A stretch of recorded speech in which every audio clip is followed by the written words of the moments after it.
Hey everybody, it's Romania Black. So this is episode 2 of the Soapbox, in which I am reviewing and talking about and rambling about different anime or manga that I've already watched or have watched without reacting to on this channel. So the first episode I did of this was talking about Doukyuusei and Sotsugyousei, which were two interconnected manga that in English translate to the term classmates and deal with the relationship developing between two boys, Rahito and Hikaru. So I'm going to continue that discussion into this episode because I'm going to put up here, there's a order to all of this madness. So if you've not read Doukyuusei, I highly recommend it. You can go back to that video. I've linked the original video down below. You can go back to it. I've got a reaction to the movie that was adapted from the first volume. It's great. And so Doukyuusei and Sotsugyousei they're really wholesome. It's about these two high school boys developing a relationship with one another, and it's very wholesome, and there's like high school angst and what you typically assume will accompany like a slice of life coming of age love story. From there, from those 3 volumes, we get into the other 3 storylines. We get Sora to Hara, and we get Occupation to Beloved, and we get Blanc. And I highly encourage you, if you are going to read these manga, read them in order because there is a timeline. It is linear, and I made the mistake when I first found this manga. I read Doukyuusei, Sotsugyousei, and then I went to Occupation to Beloved, and then back to Sora to Hara. Don't do that because there were so many characters in Sora to Hara and so many storyline points that reoccur in Occupation to Beloved that I was like, oh, now I get it. So I highly encourage you follow this order if you are going to read the manga. But that being said, this video is going to talk about Sora to Hara and Occupation to Beloved, 2 very interconnected pieces, just like Doukyuusei and Sotsugyousei are connected. Occupation to Beloved and Sora to Hara are connected as well. And then Blanc's going to be its own video because I freaking love Blanc. But anyway, so unlike the last episode, which I was really reviewing and going over the plot points of Doukyuusei and talking about the development of their relationship and just kind of plot point by plot point going through, I'm not going to do that with this video. This video is going to be more about thematic elements and just kind of plot things that relate to the overarching story, because at this point we've been introduced to our main characters. We have Sajo Rahito, we have Kusakabe Hikaru, we have Hara Sensei, and we have Tani, the best friend. There are our main 4 characters in this so far. Occupation to Beloved and Sora to Hara introduce us to a plethora of new characters as well. And so I want to talk about them. What's interesting about this series at this point in the story is when I first started reading, when I heard Sora to Hara was going to be about Hara Sensei, I was like, oh, that sounds weird because he's the creepy teacher in the first series. And then Occupation to Beloved, I'm like, okay, well, they're developing this relationship. They're becoming closer and more intimate with one another. That's where we're going to go. The mangaka takes this story into some crazy directions in talking about love and talking about same-sex relationships and how romance blooms, the struggles and trials and tribulations. And as Hara Sensei says it himself, love is not easy. Every relationship is riddled with hardships. Words to live by. So we can't really talk about Occupation to Beloved without talking about Sora to Hara. And Sora to Hara is a volume that mainly focuses on Hara Sensei. And this volume is kind of controversial for a lot of reasons. There's a lot that happens in it. We get to know Hara Sensei's backstory about why he is the way that he is as a character. And we also get to meet Serrano, who is this new character as well, and their relationship. So there's a lot going on in this volume. And I'll be honest, there's parts of it that I really, really like, and there's parts of it that are still very uncomfortable. So I'm going to go ahead and put a little trigger warning up here that we're going to talk about some, from here on in, this video is not only going to have spoilers if you've not read the manga, but it's also going to talk about some pretty heavy thematic stuff in terms of relationships. And there's some parts of it that I'm like, oof, that makes me cringe, and there's other parts that I really, really enjoy. And overall, I think that Sora to Hara is necessary if you're going to read the full story because so much of it connects to Occupation to Beloved. There's not much Rahito or Kusakabe in this volume. Rahito appears in it more than Kusakabe. Kusakabe only has one appearance. Rahito has a couple. This is mainly Hara Sensei's story. let's talk about Hara Sensei. Hara Sensei in the first volume was very creepy, and if you've watched my movie reaction or if you've watched the movie yourself, he's just a very strange character. He's the music teacher at this high school, and it's very clear that he is homosexual, and he's one of the only ones in the school. So when Kusakabe is trying to get with Rahito, he relies on Hara Sensei for advice, because he's like, well, you're the only one I know that likes guys, so you can give me, and has been in a relationship with guys, so you can give me help. But Hara Sensei also has a weird infatuation with Rahito, which this volume helps to explain and give some reasoning to why he has an obsession. But I will say this.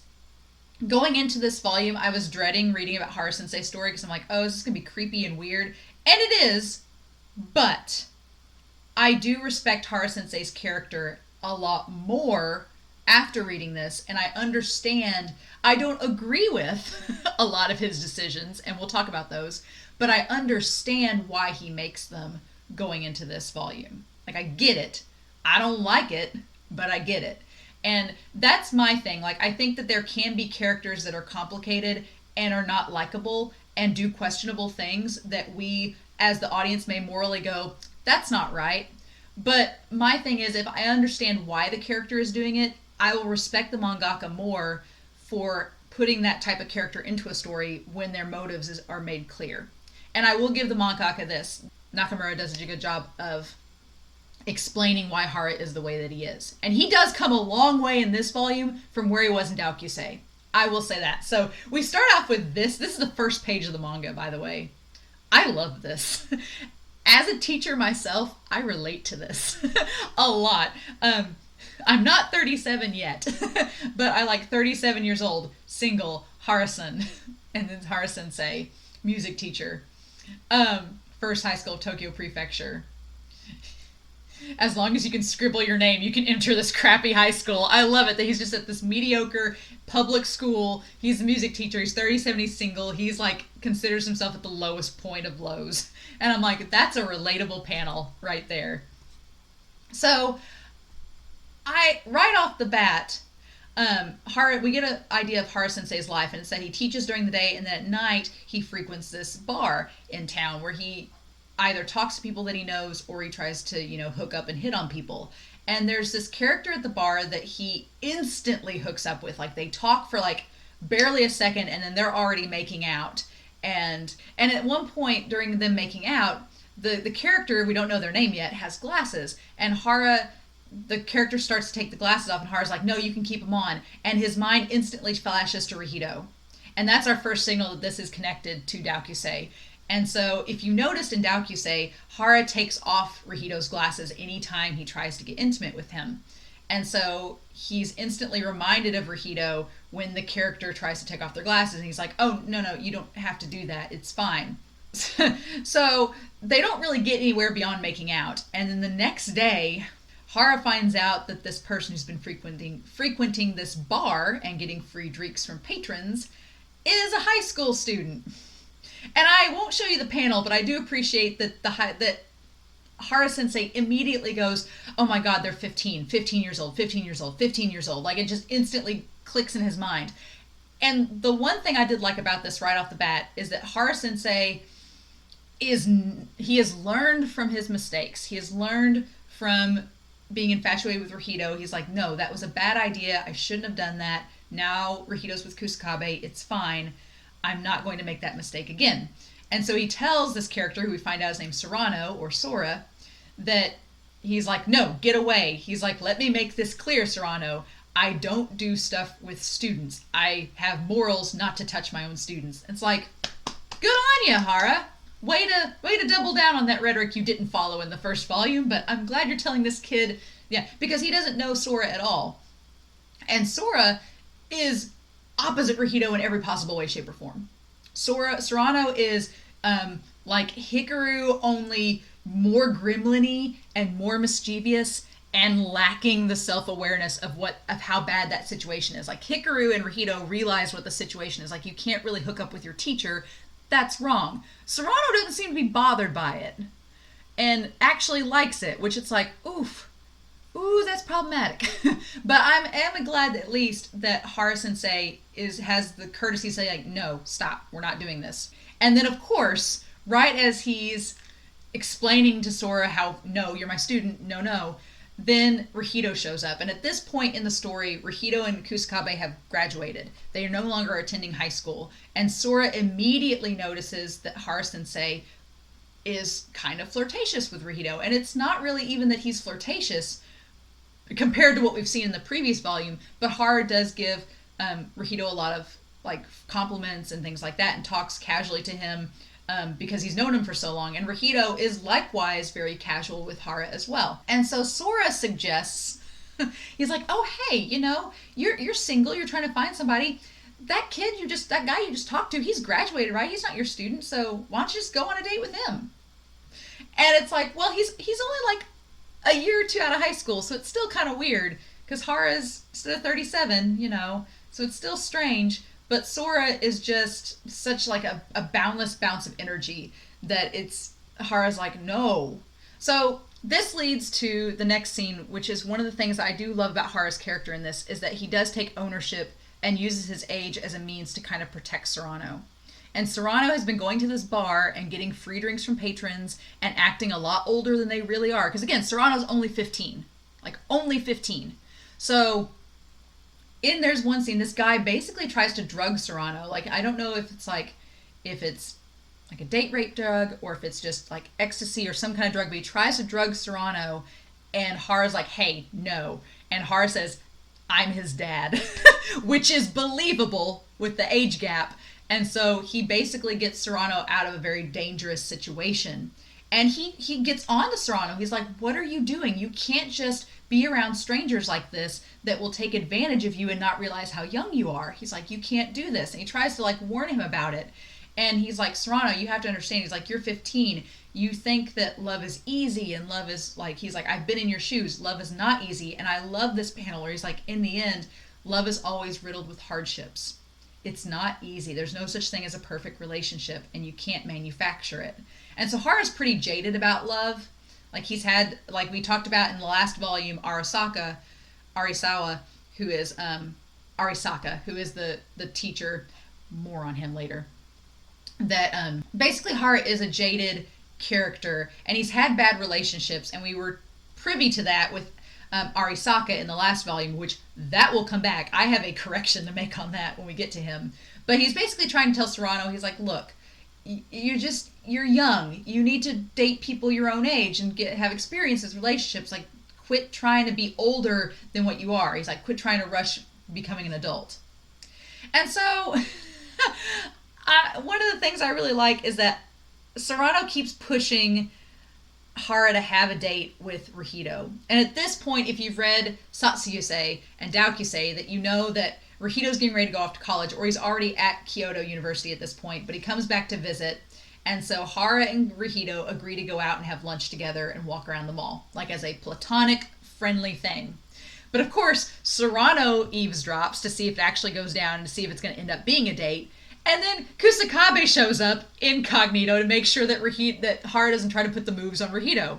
Which, again, he doesn't. And I absolutely love that about Hara. He does not try to put the moves on Rahido while he's in this relationship with Kusakabe. The one thing he does ask is like, when you were in your first year, did you like me? And he's like, I'm just kidding. You don't have to answer that.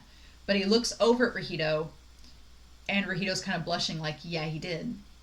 Like, he did have a crush too. Like, it was mutual. It wasn't just Hara being creepy, that it was mutual for both of them. Now, it's creepy that he pursued it because he's 37 and Rahido was like 15. It's creepy that he was pursuing it, but it was consensual. So I don't like the fact that he was pursuing him at all. I don't think that's right. There's a big giant age gap there. But it seemed like after that point, Hara had the answer that he wanted, and it was kind of like a moment of closure where Hara Sensei could be like, okay, cool, that's all I wanted to know, was that it was mutual.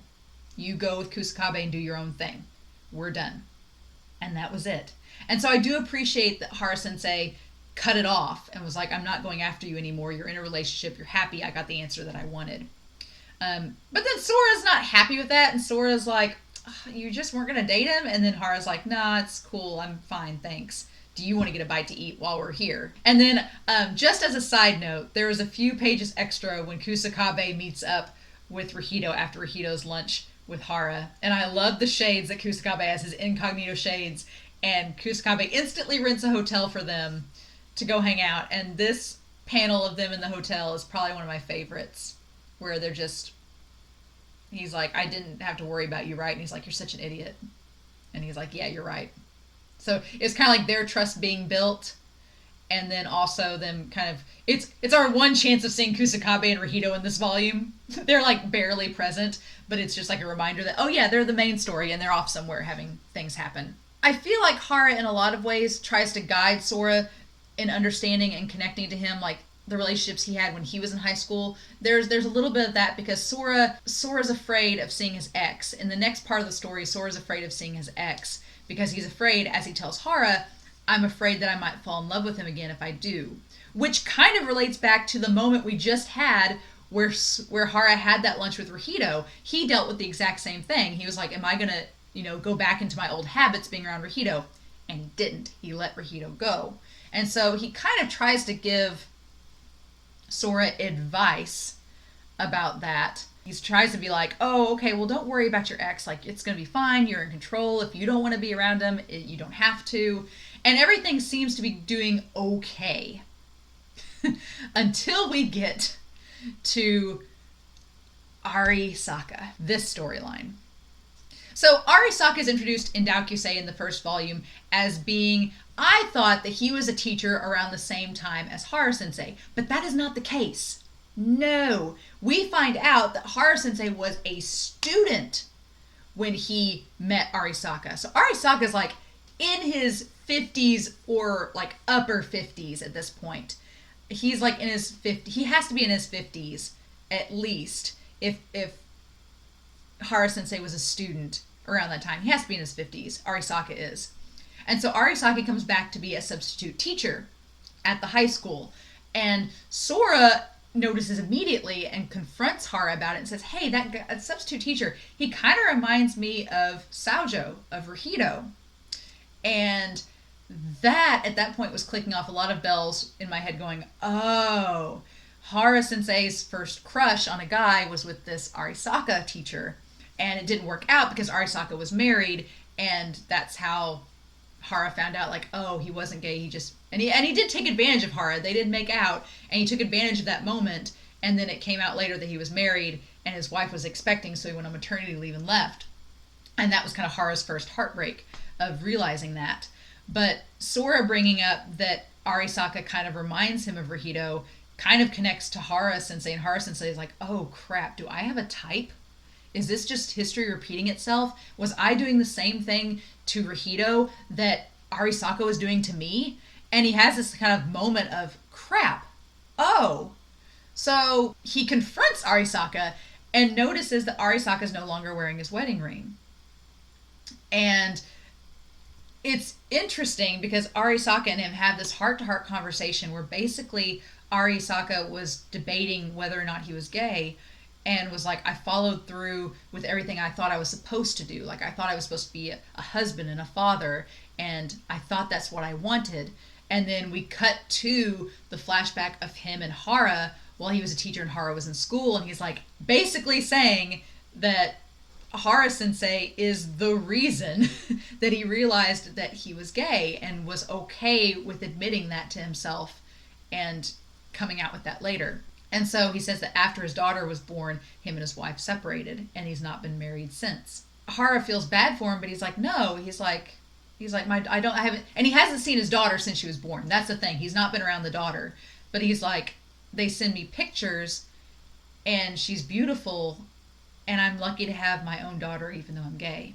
And that's going to tie into Occupation of Beloved. There's going to be a thread with this. The author really likes to take parts of each of the side stories that we're going to encounter and tie it all back into the overall story with Hikaru and Rahido, which I think is really clever. And there's a part in here about, yeah, I don't get to see my daughter, but I still have family, and I still have someone to carry on my name, and that's my blood. And he's like, and I'm really lucky to have that. And so it's like, And he asks Hara if Hara has anybody, and Hara's like, no, I'm not seeing anybody. And so Sora tries to butt in again, and Sora tries to like be all up in Hara's business. Like, Sora is very persistent with his crush on Hara Sensei and just trying to get his business. And I appreciate that Hara's like, get out of here, and just like shoves him away and just is like, just leave me alone. I'm not interested. And so there's a part where they go out to a bar, and Sora ends up helping Hara Sensei get back to his house, and he's drunk. And Hara Sensei's like, get away from me. I don't want to talk to you anymore. And basically Sora like tries to get handsy with Hara, and the student tries to get handsy with the teacher, and the teacher's like, no, leave me alone. And so finally the student's like, well, can I at least sleep beside you? And Hara's like, fine. That's it. And that's all that happens. And so I am glad that in light of all of this, that Hara Sensei is reasonable enough to be like, hey, yeah, no, you need to back off, because that's not cool. Hara has a dream later on that night that him and Sora are the same age, and that they can be in this relationship, and it's not weird, and it's not taboo or anything like that, but it's just a dream. I still don't think it's right that first of all, Sora pursues Hara a lot, and I'm like, Sora, what you doing? But Hara, I will give Hara credit that Hara's like, no, get away, you're a kid, stop it. And Sora's just very unrelenting.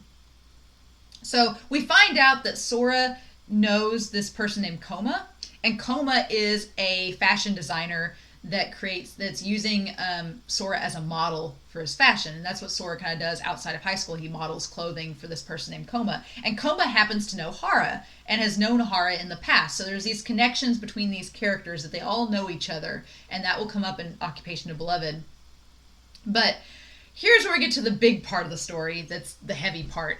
And that is that Arisaka comes to class the next day with this big old bruise on his face. And we've learned in the previous chapter that Arisaka has a lover, someone they're in a relationship with, and that it's just a thing right now. And Hara, I will give Hara total props. Hara immediately sees how bad the injury is, and he says, break up with this person. Get away from them. Like, right now. And he's like, you need to get out of this relationship. It's not good. And I will give Hara props to that. Like, that's exactly what you should tell somebody like that. That's not a good thing. And then I guess the person that he's had the scuffle with is asking him to come over to his house, and he gets ready to leave, and Hara just lets him have it. He's like, you were my teacher. Like, you're the person to help me like understand these feelings about myself, but you're a hot mess. And he's like, you can't just leave your class. You have kids to teach. You have responsibilities. Like, he's like, I'm a hot mess, but I'm still going to be a teacher, darn it, and do my job. And it's like, Hara, like, I felt for him in this chapter for owning up and telling Arisaka that he's like, Arisaka, that he's like, you've got to do your job. And so Arisaka tricks Hara and ends up running away after he tells the school that he has to leave. And he goes to the person's house. And this whole time that this has been happening, Koma and Sora have had this other model on the scene named Hibiki. And Hibiki, we find out, is seeing Arisaka, which it's a whole volume of kind of messed up stuff, because Arisaka is dating a way younger dude, like 30 years younger than him, and Hara has this kid that's like 20 years younger than him, infatuated with him. And so it's like a perpetual cycle of, what are we doing? And the family's really ticked off because they got in this fight and they don't want to see Arisaka with him. And basically Hara's like, look, how you've got to face up to this. Like, you either like the guy and you tell him now and you make up and move on with it, or you just get out. He's like, you have to either work with it or you get out of it. And this panel, it's hard. Like, that expression on Arisaka's face, like, Arisaka is the most pitiful character in this. And Hara's just trying to help any way he can. But he's like, look, you either need to make this up and figure out what you guys are doing in this relationship, or you need to leave and just forget him. One or the other. Like, you can't just dawdle around this and make this big dramatic scene. And so it gets resolved. We'll talk about more in Occupation of Beloved. It gets resolved, but Sora and Hara just kind of walks off, and Sora chases him down. He's like, "What are you doing?" Sora's like, "Look, I may be a kid, and I may not know a lot, but I know that you are constantly casting yourself aside to try to make other people happy, but you're not making yourself happy. Like, you're foregoing all happiness to help everyone else out, but you're not helping yourself." And they're like, "That ticks me off." And he's like, "You're wishing for other people's happiness. You should be the one to find happiness." And Hara's like, "No one's ever told me that before, but thanks, kid." And Sora jumps on him. And to be fair, it is not Hara initiating anything. It's Sora doing all of it. And Hara's just like, "Get off." Like he kisses him, and then he's like, "Ugh." And Sora's like, "Look, let's find happiness together, and I'll make you happy, and I love you." And Hara's just looking at him like, "You're a kid." And I do like that he's like, "You're so young. Who have you been listening to? You're a million. No, 100 million years too early to say that." He's like, "No, you haven't had enough experiences left yet." And so the volume ends with Hara telling Sora, he's like, "Yeah, you focus on graduating now.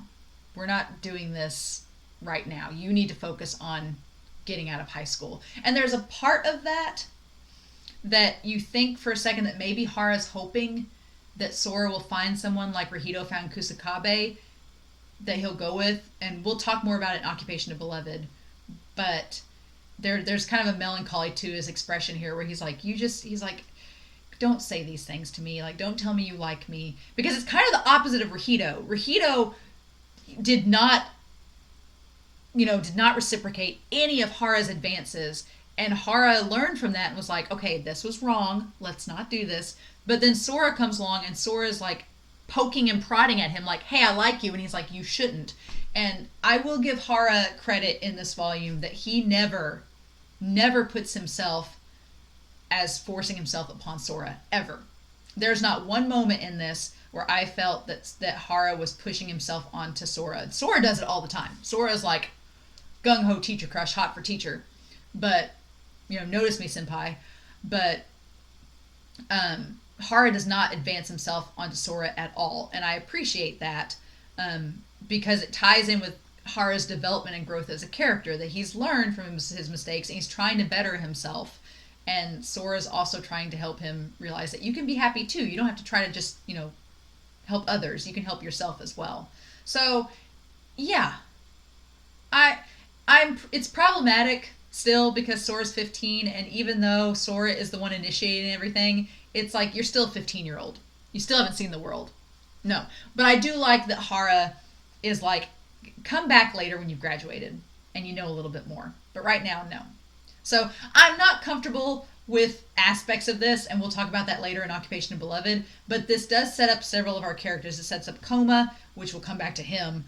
It sets up Sora, obviously. It sets up Arisaka. It sets up Hibiki, and it sets up Hara and shows his development. So I am glad at the character growth Hara does in this volume, and it explains, a lot of this is explained of to why he feels the way that he does, and Occupation of Beloved will do far much more than that.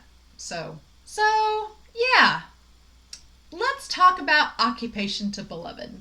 Sora to Hara was all about Hara Sensei and meeting Serrano and their relationship developing. And we don't get much with Rahito or Hikaru.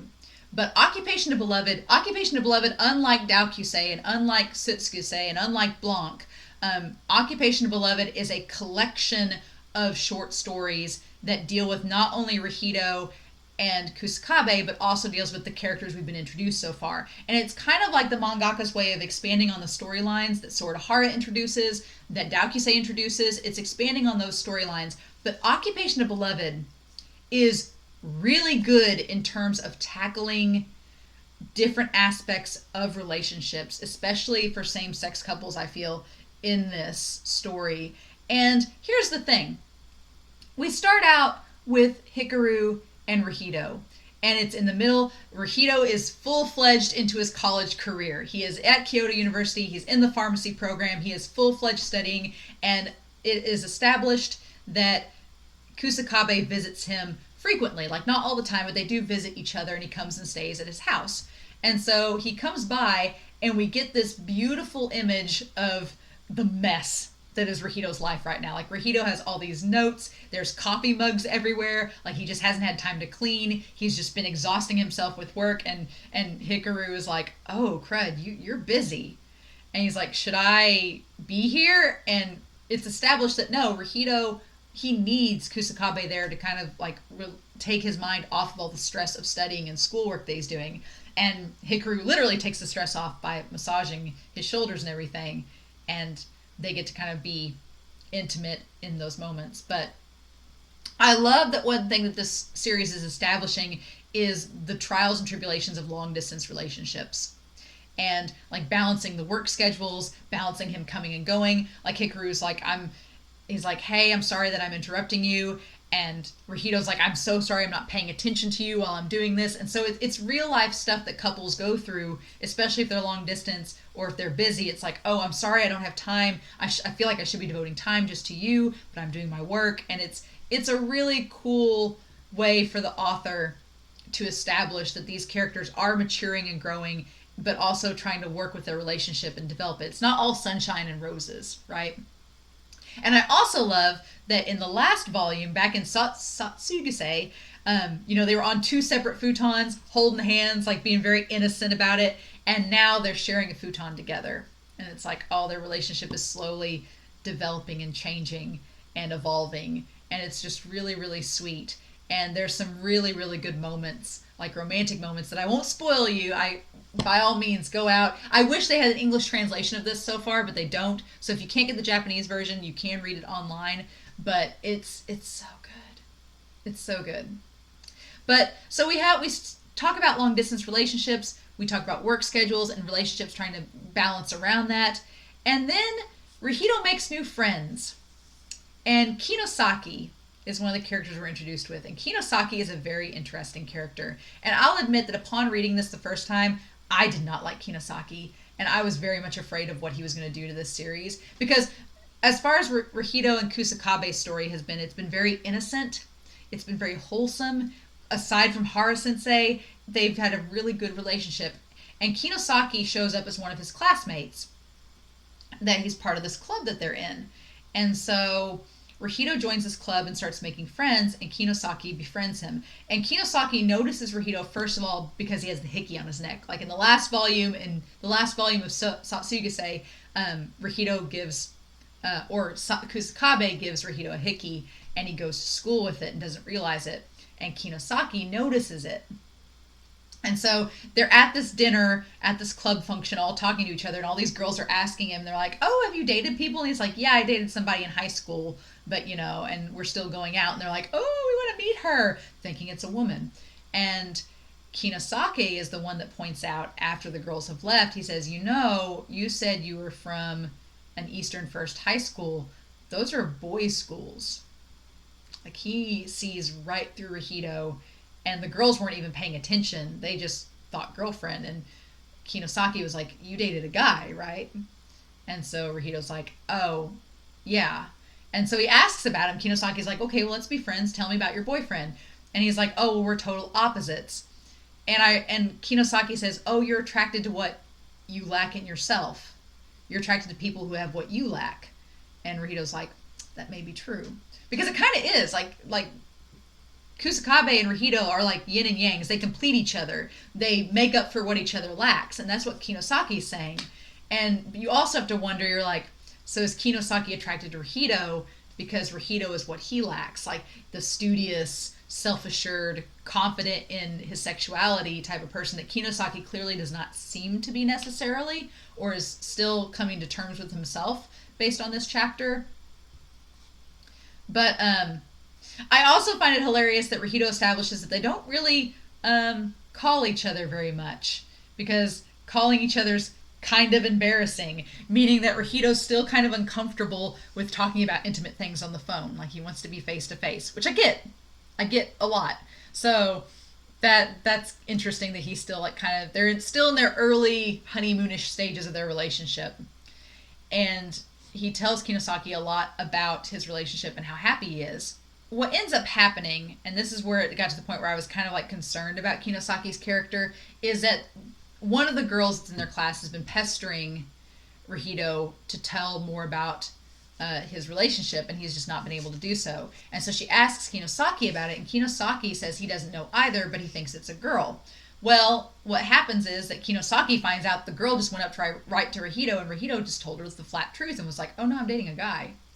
And so Kinosaki thinks that people are going to look down on him for lying about it. There's a moment where where they're hanging out with each other after class, Kinosaki and Rahito are, and the power goes out, and for a split second, it looks like Kinosaki is going to try to kiss Rahito in the dark. It doesn't work. The power comes back on. But in that moment, I was really afraid. I was like, oh, are we going to do this? Are you going to sabotage this relationship or try to? And he doesn't. He doesn't. He lets it go.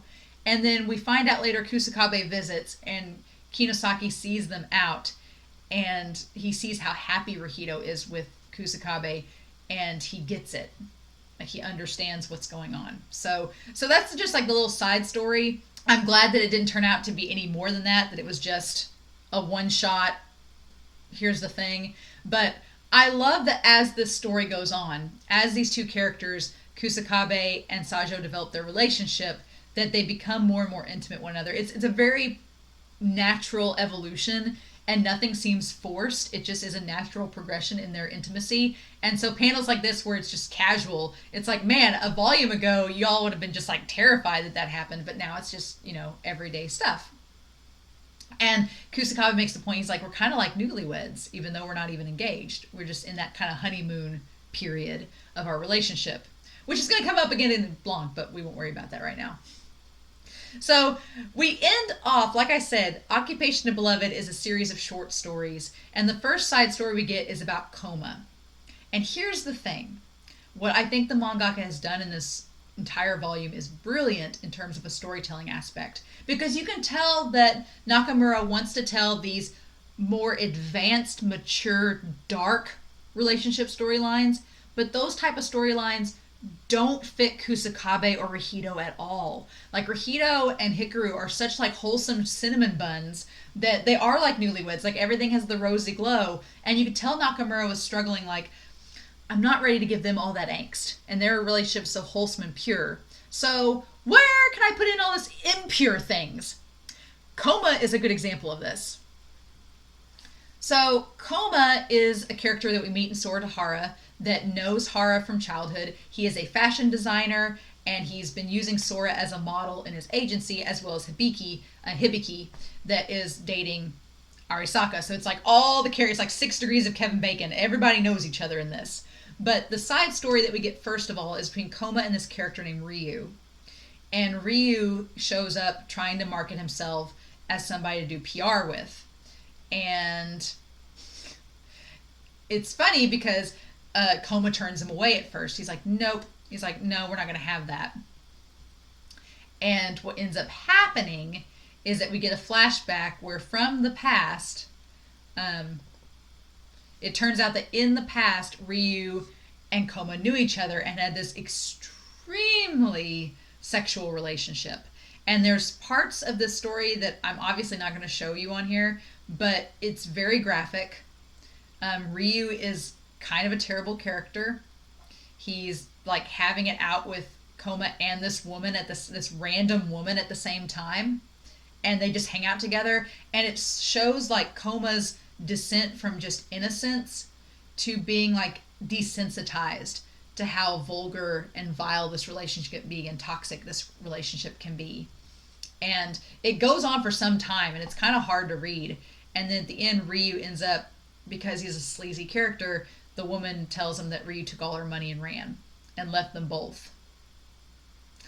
And Coma kind of has to learn a lesson about, just because it seems like love doesn't mean that it's healthy or good. Like, not all love is healthy. And it's that toxic relationship that's just it's really gross to read, because and Coma seems like such a sweetheart that it's like, man, just put him through the ringer. And then he eventually finds Ryu again, and Ryu has all these bad habits. Like, he drinks heavily, he steals from that woman, he just basically uses people and tosses them aside. But then he explains that he's going through divorce and that he has a daughter, and he can only meet her once a year. And he has all these photos of her. And he shows Koma all these photos of her. And honestly, out of all of Nakamura's work that I've read, out of all the work, there's some beautiful panels. One of the most beautiful ones is this one of Ryu. And it's him. He's just shown Koma pictures of his daughter, and Koma's like, you need to be careful. You don't want your daughter to end up a sorry person like you. And he agrees with it. He's like, yeah, I don't want her to end up like me. It's good that she only sees me once a year. And it's panels like that it's like, for as slimy and awful a character as Ryu is, for as creepy and morally unethical a character as Hara Sensei and Arisaka can be, they're still not totally evil people. They're still people, and they still have redeeming qualities, or at least have a heart. Like, there's not much redeeming for Ryu in my eyes, but that panel of him, it's like, oh yeah, he's human. He still has a heart and emotions. He may suck as a person and be a toxic manipulator, but there is a part of him that's human, and Koma seeing that and being like, well, I can't totally hate you. So yeah, and then Ryu ends up apologizing to him and saying, I'm lonely, and these feelings that I have, I know they're not right, and I know what I'm doing is wrong, but it's just hard to stop. And he apologizes to him, and then they see each other later on in the future. And Koma still turns him down. He's like, I don't need a PR person, but thanks for stopping by. And it's like, it's an interesting side story of talking. It's definitely the more grisly aspects of a toxic relationship, and it's connected there. Instead of it happening to our two main protagonists, it happens to these side characters. But along with exploring the intimacy, we go back to our original story with Kusakabe and Saojo, and we go back to this original story, and we get revelations about the characters. Like, just as we're getting revelations about our side characters, we get revelations about our original characters as well. And one of them is the fact that Hikaru has dated girls in the past, and Rahito's a little jealous of that. Like, he's like, oh, okay. And I don't know if that means that he's bisexual, Kusakabe is, or if he just dated girls before he came out that he was gay. We're not given that explicitly, but Rahito's still kind of jealous about it. And then we also find out that Rahito's been telling all of his friends that he's dating Hikaru, and Hikaru's like, wait, you're telling people that you have a boyfriend, that you're dating me? And Rahito freaks out at first, like, oh, I'm sorry, I should have talked to you beforehand. But of course, Kusakabe, being the ray of sunshine that he is, and the perfect saint that he is like, I'm just happy you made friends. Like, you're here by yourself, you need friends. Because Kusakabe has friends back home. He still has Tani and the others, but he was worried that Rahito wasn't going to have any friends at the university for himself. And so Kusakabe is just a very giving and caring person that just has an open heart. He doesn't like Hara Sensei being around Rahito, but he has reasons for that. But he's just a caring person, and I like that we get that established in here. The awkward parts of Sword of Hara were definitely with Arisaka, and we go back to this. And I thought that back in the last volume, in the last video, I talked about in Doukyuusei, Hara Sensei saying that I only show half of myself as an adult. I only show half my heart. And here we start out with Arisaka saying what can be seen is just one half of his heart. So it's almost like Hara Sensei learned all of his bad habits and everything about relationships from Arisaka, who is a pretty hot mess character, to be honest. And I feel like the mangaka, like Nakamura, was like, okay, Rahito's mom instantly accepted Kusakabe. Instantly was like, oh, nice job. What would happen if a family member didn't automatically accept a person into their lives that was in a relationship with their kid? What if that didn't happen? And we get parts of that in Sword of Hara, but it's really explored more in Occupation of Beloved. We really get it more, especially with Hibiki. So it looks like Hibiki and Arisaka are in a better relationship with one another. I'm still not happy about the fist fight that they had in Sword of Hara, but the mangaka is keeping them in a relationship, and it looks like it's more healthy than it was. And so, and it seems like Arisaka is still keeping Hibiki at arm's length, even though they're no longer students and no longer in that student-teacher scenario. And Hibiki is kind of upset about it. So again, Hibiki wants to be in the relationship, but Arisaka's like, I don't know. And we come to find out that Arisaka's daughter is finally connecting with him. Like, he's never seen his daughter before, only pictures, and she's finally connecting with him because she's getting married and she wants to see her dad before then.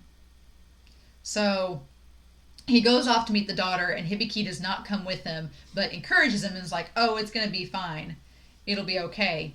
And so he meets the daughter, and the daughter's happy to see him, but she questions whether or not he's remarried or dating someone else now, because she's like, it's been a while since we've seen each other. Are you dating or marrying anybody, now that you've moved on from mom? And it's kind of like what Rahito does. Rahito admits that he's dating a guy, and in their story, it all works out great. In Rahito and Kusakabe's case, the mom's instantly accepting. But in the case of Arisaka, it's a little bit more complicated. And so we get this flashback where back when Hibiki was in high school and was talking to Arisaka, and Arisaka is confessed to by a girl, and he rejects that confession. And Hibiki's like, well, why didn't you just accept the confession? Like, she's about to graduate. Like, what would it have harmed? And he's like, no, you don't get it. Me accepting her confession is a lie. And I don't want to lie to people. Because he's like, I lied to myself and got married and had a kid, even though it's not what was truly me. And he's like, I don't want to do that to someone else. He's like, it'll feel like I've reciprocated her confession if I say yes. He's like, I'm not going to do that. Even if it makes her feel bad, I'm not going to be dishonest with her. And so he tells the daughter that he's dating a guy, and he invites Hibiki to come see her, which is like, oh, buddy. And it doesn't go over well at first. At all. Like, you can tell from the body language from this shot in this panel, like, just how awkward it is, and how she's just like totally not about her dad dating this guy that's like the same age as her. And I'll be honest, I guess I'm not as weirded out. I know Hara Sensei's relationship with Sora, who's now an adult in this volume, we'll get to that, and Arisaka's relationship, I know it weirds out a lot of people, and it is ethically wrong. But here's the thing. It is real. I do have friends whose parents are dating people that are my age, and it's awkward, and the kids aren't happy about it, but it still happens. And so I appreciate that Nakamura is at least saying, okay, this is something that's real. Let's at least present it and see what happens. And the daughter immediately is like, not having it at all. And so the dad ends up chasing her down and is like, look, I'm sorry. I'm so sorry. And she's like, no, it's fine. I'm not totally ready yet to accept everything, but I still want you to come to the wedding. And Arisaka and Hibiki end up basically saying that they're happy with each other, and that's all that matters, is that that happiness isn't a lie, that they are happy with one another, and that's what's important.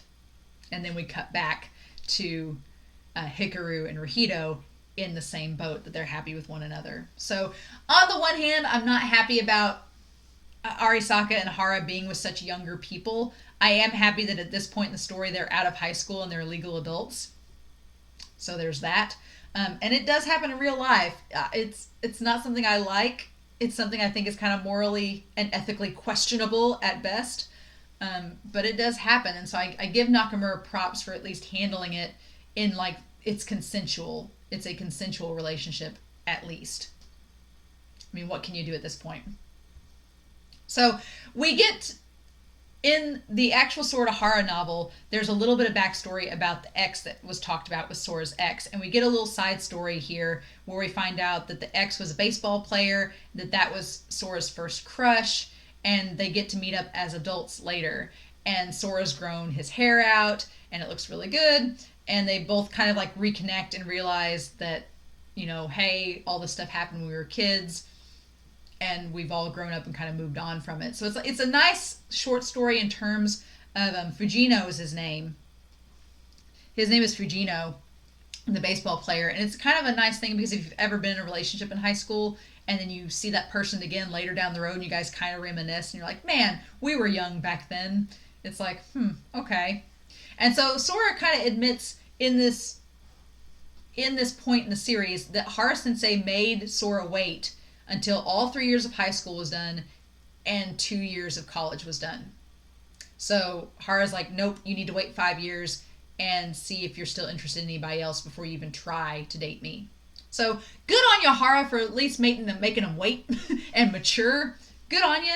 And then, of course, Sora doesn't find anybody else. He kind of admits to Fujino that he's like, nah, I'm still kind of hung up on this one person, but thanks. And yeah. So they're finally allowed to kind of see each other now that 5 years have passed. And I will admit, it's hilarious, the discussion of top versus bottom. And I've included the panel here because Hara's like, oh, it's a seniority rule, right? No, you're young. No, a kid who hasn't grown a single hair on their chest, yeah, you gotta wait 100 years. Like, he's like, no, I'm gonna be the dominant one here. And Sora's like, nope.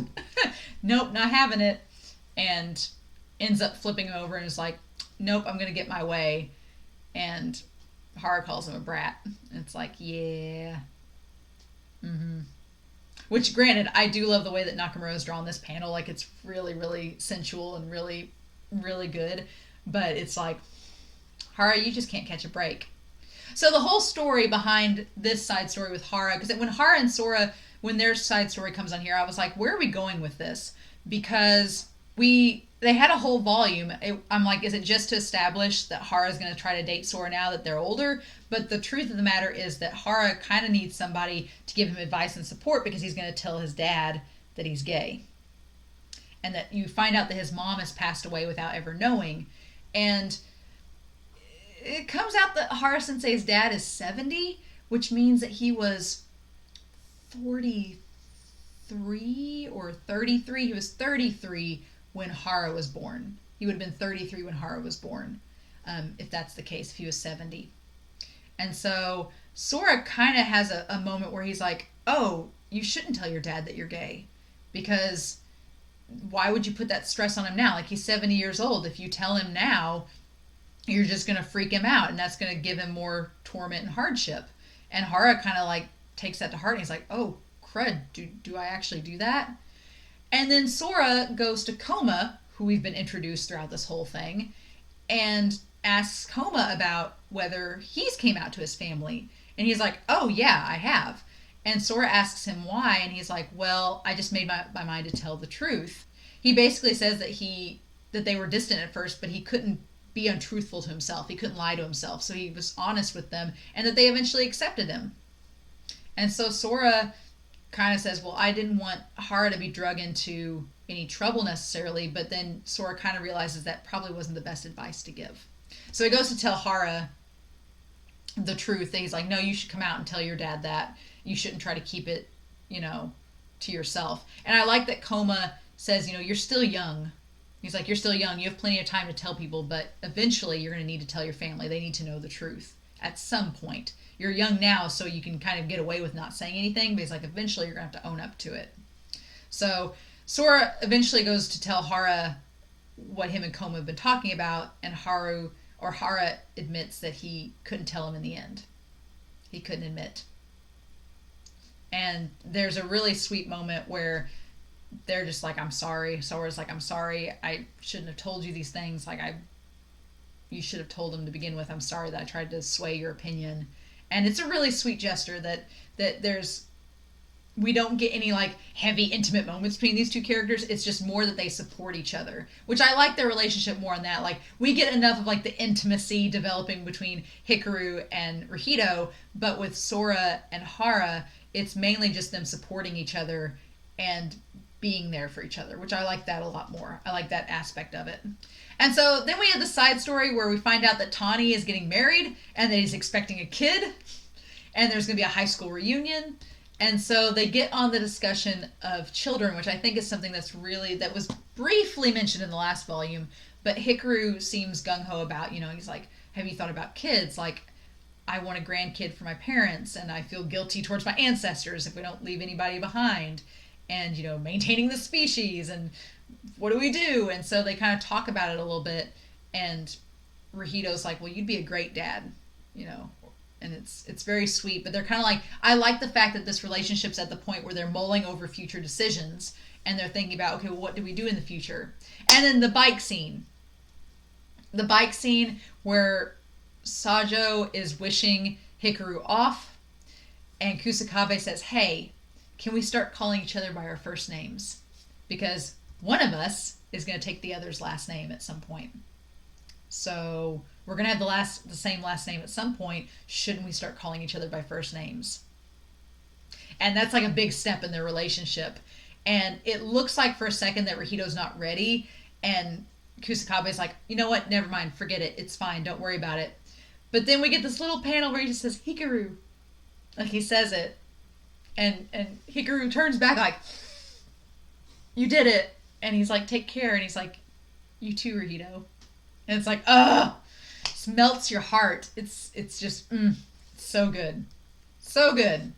But the only other extra things that are talked about are there's a class reunion. And I like the fact that the class reunion is Kusakabe goes to it, but Rahito can't because he's studying for university exams. So Rahito stays at the university in Kyoto, and Kusakabe goes back to the high school class reunion. And it felt very much like organic and everything, and he kind of confronts Hara and asks how things are going, and it just wraps up everything. We get a little side note with Arisaka going to his daughter's wedding, and him and Hibiki seem to be on good terms, and the daughter's happy to see them, and it's all kind of reconciled. But there's so much that happens in this volume, in Occupation of Beloved. There's confessions, there's relationship dynamics, dealing with long distance, there's talks about how to deal with making friends at a university, dealing with jealousy, dealing with like the toxicity of relationships. The coma storyline was really hard to read because, and the author doesn't, the way that Nakamura's style is, it doesn't look explicit, but you can tell what's happening, and that's what makes it explicit. You're like, oh, this is bad. And I feel bad for Koma, I think, most of all, because Koma's relationship's been so toxic, and he's just this little side character. But I appreciate that the author is using Hara and Sora, Arisaka and Hibiki, and Koma and Ryu as ways to tell the darker sides of these types of relationships, of same-sex relationships, and the darker sides and aspects of them. Whereas Hikaru and Sajo are just like, they're like, everything's great. It's all wholesome till we get to Blanc. But yeah, so I'm actually very glad that I read Sora to Hara. It made me understand Hara Sensei's character a lot more and understand them a lot more. Am I okay with him and Sora in a relationship? I feel better about it since they're older, and since he did basically just left Sora alone for 5 years and was like, just do your thing, and then if you want to come back, you can. And he did. I know a lot of people will say that's grooming or say that that's morally or ethically wrong, and I don't disagree with you. I think it's weird. I really am not on board with Arisaka and Hibiki, to be honest, more so because of the abuse thing, first of all, and then also the age gap. But I can't stop it in the story. It's part of it. Is it going to diminish how I feel about Hikaru and Rahito? No, because they're the stars of the story. And they're the stars of Blanc. Like, this Occupation of Beloved and Sora to Hara are basically here to give you background on these characters that are involved in Rahito and Kusakabe's life.